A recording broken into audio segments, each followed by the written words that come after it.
Hello students, we are at the end point of the fifth chapter from history, that is legacy of the Mughals. In the last session we have studied about the two emperors from Mughal dynasty, that were Jahangir and Shah Jahan.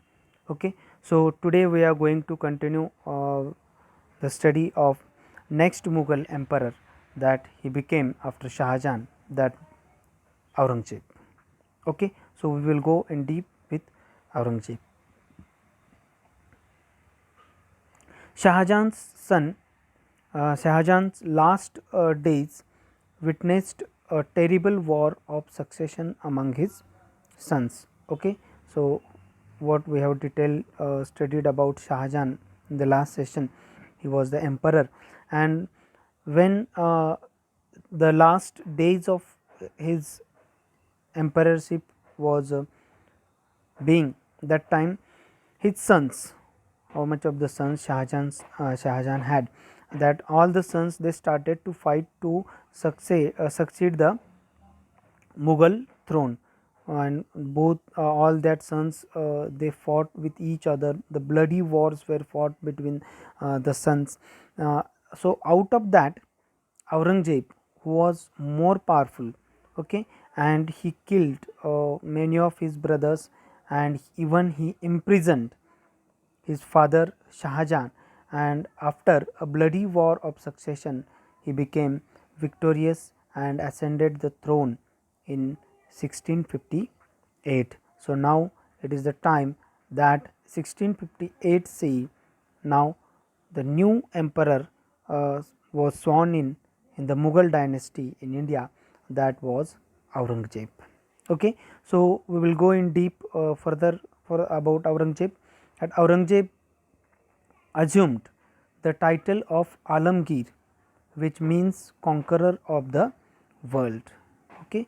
Alamgir, it means Aurangzeb declared himself that Alamgir. Whenever the name of Aurangzeb was announced, that time before his name Alamgir, this title to be uttered, that means the conqueror of the world. Okay. So, he ruled for almost 50 years till his death. Okay. It means till his death Aurangzeb continued as an emperor, and his total span of ruling time was almost 50 years.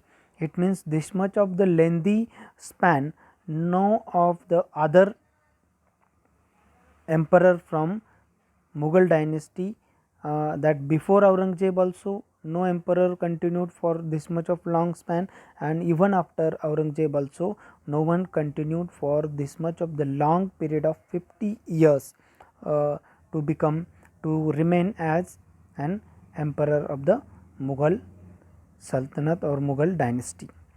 Then he remained in northern India from 1658 to 1681. It means as he succeeded the throne, first the campaigns he had made towards the northern India only. In northern India, he wanted to extend his territories first in northern India, and even now in the northwest territories of India, that in out of Indian territories Afghanistan was there. He extended, that time Pakistan was the part of India only. So, that here you can see in the picture, that map it is shown that the color in pink color, all that areas that are extended of Mughal empires in the reign of Aurangzeb. Okay. So, and during the second half of his rule, he remained in Deccan from 1681 to 1707 CE. Okay. It means first half of his total reign among the 50 years, he continued to stay and extend the territories in North India. Now, after near about 25 years after becoming the emperor, he looked towards the South Indian territories, south in India. Okay. Then from 1681 to 1707, he continued to make the campaigns in South India, and you can see the territory of Mughal empire, how much it is extended towards the south portion of India. Okay, he annexed Bijapur in 1658, 1685, then Golconda in 1687, and managed the campaigns personally. Okay, whatever the military campaigns, whatever the extension campaigns he had planned, Aurangzeb used to manage it personally. Okay, personally he used to go in the every campaign and he used to lead the campaign personally only. So he annexed Bijapur in 1685 and in 1687 he annexed the area of Golconda. Okay, so now the during Aurangzeb's reign, the territorial expansion of the Mughal empire went on apace. Apace, it means at the highest point. So it means the all the Mughal emperors, they extended their territories before Aurangzeb. Okay, more than it, the extension of Mughal empire was made in the reign of Aurangzeb. Okay, so his empire extended further than even before. It means before Aurangzeb, this much of extension of Mughal empire was not seen, not found. Okay, he uh, added many of the territories, many of the areas to the Mughals empire, and he extended the Mughal empire in this way. So by the year 1690 C, Aurangzeb had already reached the zenith of power and had conquered almost the whole India. Okay, it means at the period of 1690. Okay, up to this time, Aurangzeb, we can see in the map displayed here that he has acquired much of the territories. It means near about the whole portion of India he annexed and he added to the Mughal empire. His rule extended from Kabul to Chittagong, from Kashmir, and from Kashmir to river Kaveri. Okay, Kabul, it means that is the Afghanistan area out of the Indian territories. Okay, so from there to Chittagong, it means that the area it is generally found in Bengal. Okay, then from Kashmir to river Kaveri. Okay, it means the vertical and horizontal both the extension of his territory, it was at the apex, at the high point in the Mughal empire. His reign was longer than any of his predecessors. It means predecessors means the emperors before Aurangzeb, but he could not stop the disintegration of mightiest Mughal empire. The Mughal empire, it became very mighty in the reign of Aurangzeb. Okay, the extension of the territories in reign of Aurangzeb was more than all the other extension policies of the emperors before him. But the one thing he was failed in, that Aurangzeb was failed in, that he could not stop his mightiest empire, his biggest empire in the from the disintegration. Okay, so the revolts of various groups made equally difficult for Akbar to hold the empire together. Okay, so Akbar could not hold the empire togetherly because he failed in that. Okay, so how and in what way the revolts against Akbar in his reign were done, that see we can see here the list is given who has revolted against Aurangzeb. He had to deal against the revolts led by the Jats. Okay, Jats were the rulers from Mathura. Okay, so these Mathura rulers, they revolted against Aurangzeb. Okay, Gokul people were there, Gokulas were there, that they revolted against Aurangzeb from Mathura. They were the Jats. Then Bundelas. Okay, from Bundelkhand Champat, who committed suicide because of the pressure of Aurangzeb. And after that, Champat, his son, he continued to revolt against Aurangzeb. It means Aurangzeb had to face this revolt also. Then Satnamis were there. Okay, then Sikhs were there from Punjab. They revolted against Aurangzeb. Okay, then the Rajputs were there from Rajasthan. They revolted. The Marathas under Shivaji. Okay, so we know that we call as Chhatrapati Shivaji. He was also a rebellion against the Aurangzeb to found Maratha Empire. So such type of rebellion were there against Aurangzeb, and Aurangzeb could not resist all these, could not crush all these rebellions because his empire was too big. Okay, and from all the sides there were the rebellions, and so he could not stop the territories of Mughal empire from disintegration. Aurangzeb was a devout Muslim who lived his life by following a high standard of morality. Okay, Aurangzeb, how much of the cruelty of Aurangzeb in history, before this also we have studied, and much of the times we have seen in the serials and movies also.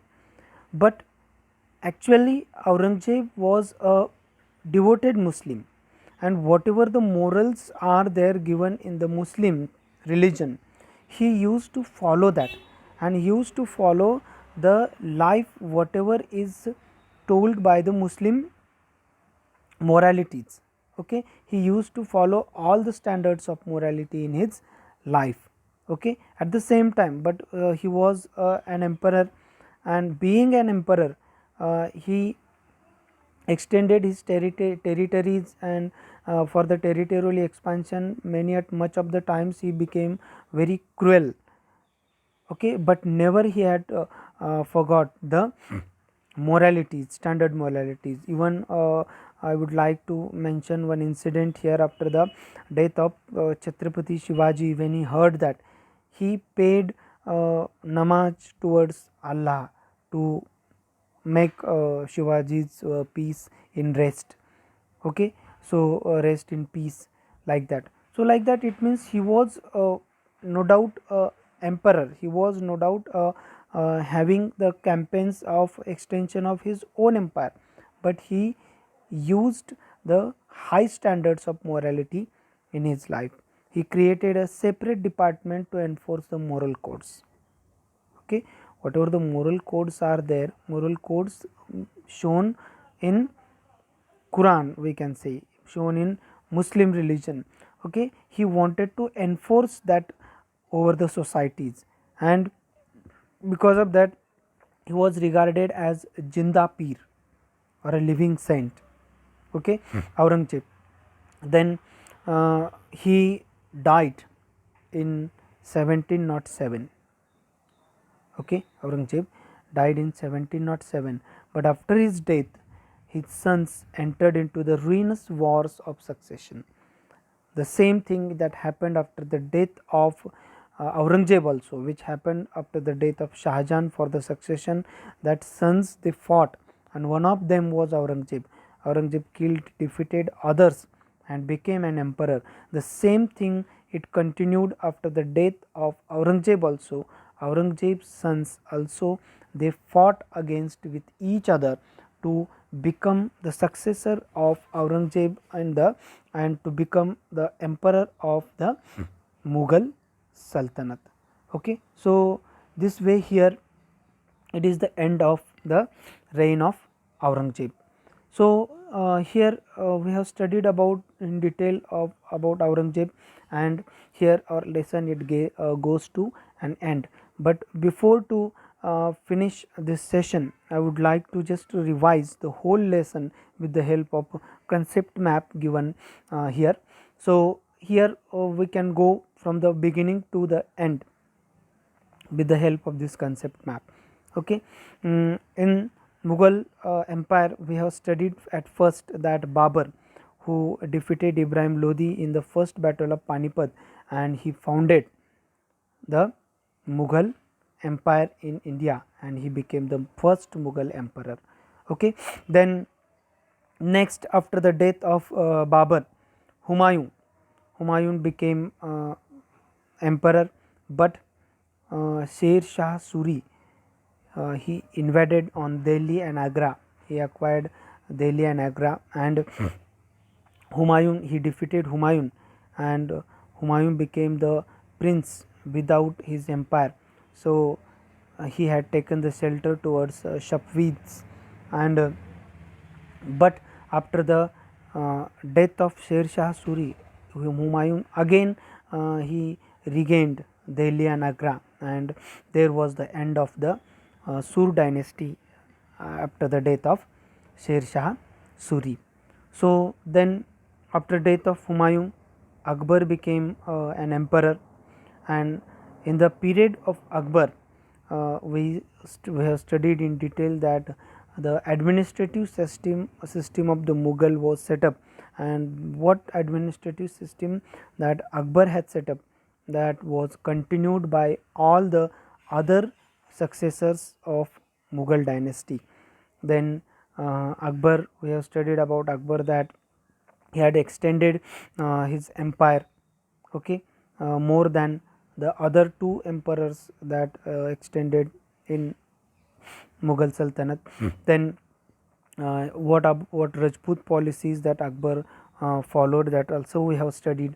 Then Akbar, he fought battle with Rana Pratap, because Rana Pratap was not ready to accept the suzerainty of Mughals, and therefore he fought battle with Rana Pratap, the battle of Haldighat, and Rana Pratap was defeated. Then we have studied the religious policy of Akbar. He used all the religions in his reign used to live with very peacefully, and he believed in the peaceful living of all the religions. Then he made some chief departments in the administration of Mughals. Then division of provinces he had made. Provinces were divided into subas. Okay, it means that subas, then after subas were known as sarkars, parganas, then like that provision administrative setup we have studied. Mansabdari and Jagirdari system that we have studied in this lesson. Then Bandobast and Japti system, that was the Diwan and finance minister of Akbar, Raja Todarmal. He studied for the 10 years of total revenue, crops, the area under crops, that all he had studied and made the two systems of revenue collection, that Bandobast and Japti. Okay, the 6 departments that were divided with the different portfolios in the reign of Akbar, that Diwan or Wazir, who was headed the revenue and finance department. Then Mir Bakshi was there, who was the head of army. Khane Saman, okay, who was the holding all the households, it means home minister we can say. Then Chief Kaji, who was the justice. Sadraus Sudur, the internal affairs, and Muhtasib, who used to maintain the moral codes in the societies. So like this was the administrative setup that was made up by Akbar, and the same setup it was continued by all the other successors of Akbar in his reign in the Mughal empire. Then after Akbar, Jahangir became emperor of Mughal. Then Jahangir, at first he had to face the Khusrau's revolt, his own son. Okay, then we have seen the factor of Noor Jahan, okay, light of world, which meant that Jahangir married with Noor Jahan, and Noor Jahan had influence over Jahangir, and all the affairs, administrative affairs were conducted under the influence of Nur Jahan. Okay, therefore, Khurram was another son of Jahangir from the previous marriage. He revolted against his father, and that same Khurram, it later known as Shah Jahan. And after the death of Jahangir, Shah Jahan became the emperor, Mughal emperor. And in the reign of Shah Jahan, we have studied that the Mughal empire, it continued to extend in South India, okay, south of Delhi, then it means in the Deccan areas. Then the infrastructural development, architectural development was there found in reign of Shah Jahan, that we have studied. Shahjahan Bad, the reconstruction of Delhi in the name of Shahjahan Bad was made by Shah Jahan. Then Taj Mahal, a very beautiful piece of architecture, it was constructed in the reign of Shah Jahan in the memory of his beloved wife Mumtaz Mahal. Then after, at the end of the reign of Shah Jahan, he faced that there were the wars between among his sons for the succession, and in among his all sons, Aurangzeb was more powerful, and Aurangzeb succeeded to defeat all other brothers, and he succeeded the throne of Mughal empire after the death of it means after the defeat of all the brothers, and he imprisoned his father Shah Jahan, and he declared himself as the emperor of Mughal empire. Then in Aurangzeb, in the same session, we have studied that the extension of Mughal territory was at the apex. Okay, it means before this, all these whatever the emperors, they had extended their territories more than it. Okay, the Mughal empire, it became very big in Aurangzeb's reign.